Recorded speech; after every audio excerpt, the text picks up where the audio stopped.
Hi everyone and welcome back to another video.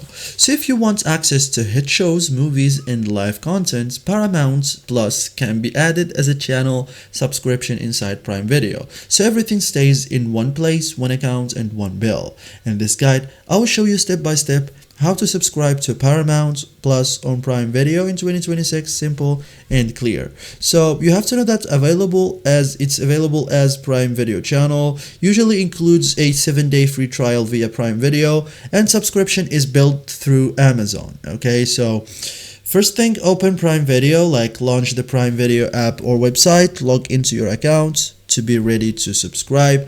Go to channels section, so scroll to channel sections, okay, or search for Paramount Plus. Okay, so you will find the channel page. Okay, so just look for it and you will have it on the search. Okay, so as you can see here, we have many options. Okay, so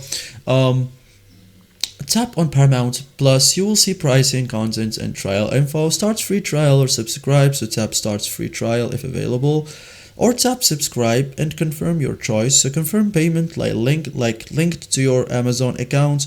After trial, billing starts automatically. Plans are typically around 9 month with ads, and 14 month like premium and no ads. Okay, so after that, start watching, like browse Paramount Plus content, tap play, and you have the full access unlocked instantly. Okay, so thank you guys for watching this video and see you in the next tutorial.